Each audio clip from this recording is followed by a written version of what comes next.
Sean Bass of The Ticket. Shawnee, how are you? Good to see you on our television. Doing great. Good to be here on such a upbeat night. I mean, like you said, the Stars gave us a lot of hope. It was good for our sports soul to see Mikko Rantanen go for a hat trick in the third period the other night.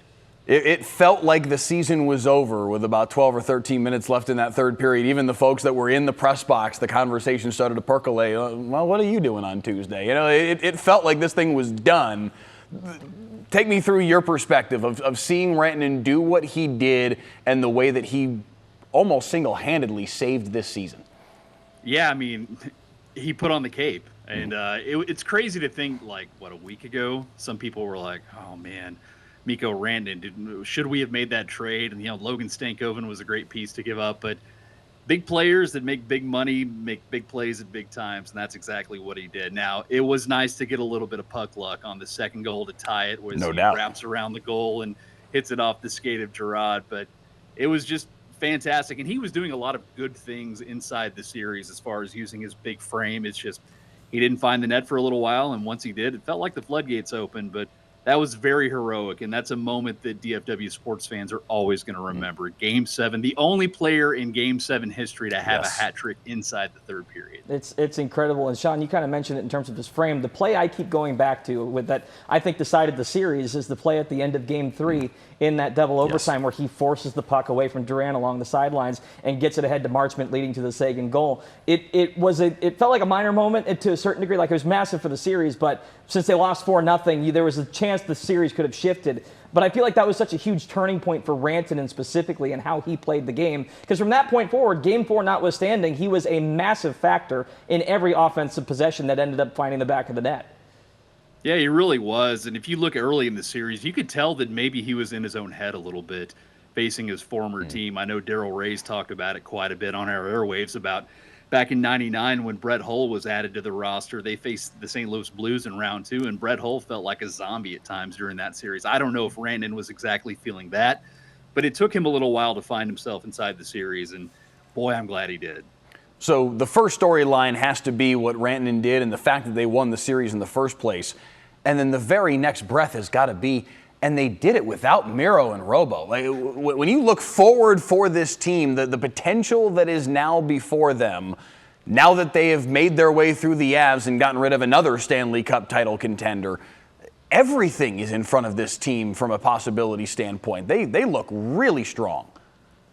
Yeah, they certainly do. And I want to really take a moment to talk about how good the blue line was without Miro. I mean, Petrovic, who didn't play much during the season at all, stepped up big. I thought Cely was a really underrated player. We've seen what Lindell is. He made the one big save earlier in the Avs series with his glove. But yeah, if you can get a world-class defenseman back in your lineup, it's going to make a huge, huge difference. Now, how close Miro is to being on the ice, I don't know. We saw him skate late in the Avs series with the power play at practice. I don't know how much contact he was having at those practices, but hopefully they can get him back for Game 1 on Wednesday night, and they're playing Friday. If you can get him back for one of those games up in Winnipeg, that would be ideal. And if he's back at all for Game 3 or 4 on home ice, I mean, you saw the Colorado fans just go nuts when Landeskog got back. I would assume it's going to be something similar once Miro gets back on the ice in Dallas. Just to tag on your point about the blue line, because I know you want to jump in here, but Leon Bichel, too. Yes. Made himself a fan favorite in this series, both with his play on the ice and everything else that went along with it. That meme is going to live forever for Stars fans. He was really...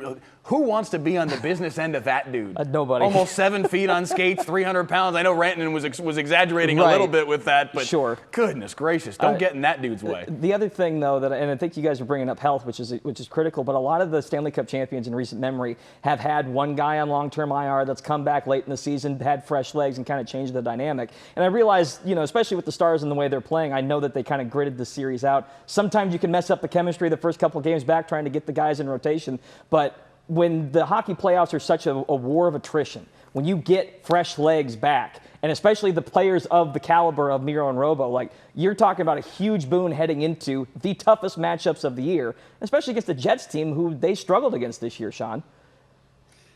Yeah, I mean, if they can stay healthy throughout this series, they have a really good chance. The Jets are a different animal, though, and I know that as everybody was watching the game tonight, which was another fantastic Game 7 as the Jets won it, with their captain, Adam Lowry, who was born in St. Louis, got the winner. That was pretty cool. But this is a team that Dallas has lost, 3 of 4 against, and I was at the most recent matchup at the American Airlines Center about a month ago, and Winnipeg absolutely dominated that series. Now, how they react coming off a double overtime game tonight on a relatively short turnaround, I don't know. I mean, I guess Dallas is the more rested team, but man, just everybody donned in white up at that arena. The place is going to be going banana pants. Yeah, and Mike, I believe, remembers this, that Jets game, I think, happened after the Canucks collapse, right? So yes. To some degree, I think there was a little bit of a mental lapse afterward, just the shock of whatever the heck happened in the final minute of that game that I think lingered into the end of the regular season, and at least Game 1 of the playoffs, although, granted, we know the Stars struggle in Game 1.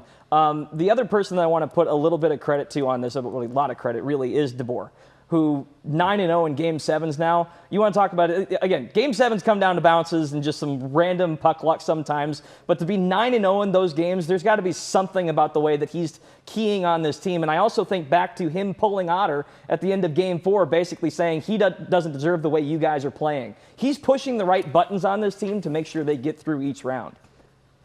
Yeah, he's a pretty even kill guy, too. I think he will push buttons when he needs to. I think he will jump down somebody's throat when he needs to. But you're absolutely right. Taking Ottinger out, who was getting no help in that fourth game, he was fantastic despite them being down 3-0. I think that did send a message to maybe everybody else on the roster. Then you saw how they responded in Game 5.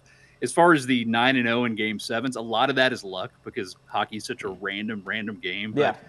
I love how Pete DeBoer throughout a season won't be too negative at times when things are going wrong because he wants a team to build into the postseason. Now, this year, they had the big 7-game losing streak to end the season, which was really odd and had a lot of us shook. But the fact is, this is one of the top coaches in the NHL. He's been to either the conference final or the final, I don't know, conference finals 4 straight years, I believe, or four times. Going back to his time with Vegas, yeah. I mean, his pedigree is what it is, and I feel like they definitely have a coaching advantage as they head into this series. And as far as the goalie advantage, I don't know because Ottinger has been awesome. Yeah. And Hellebuck has been not like Hellebuck throughout this series against St. Louis and especially on the road. So if Dallas can go up to Winnipeg and get one of these games and then get back to the American Airlines Center, maybe this Vezina Trophy winning goalie won't be as invincible as he has been. I was going to say, the question being,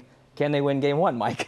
Well, yeah, that's a big piece of this. I'm glad Otter came up, though, because I'm getting into this tomorrow morning on Daybreak a little bit deeper. But he faced 224 shots in this series, by far more than anybody else across the league in these playoffs in this first round. It was an onslaught from Colorado, and without Otter keeping them in a couple of games, there's no way that this series was still going even into a 7th game, let alone Dallas winning this series.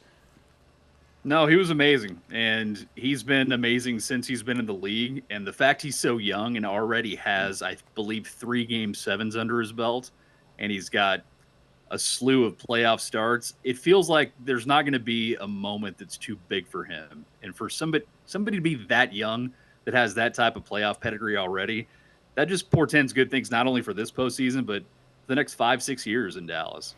On the topic of youth and dominance, Wyatt Johnston, the young king. I can't believe he hasn't come up yet. Another Game 7 winner. Unbelievable.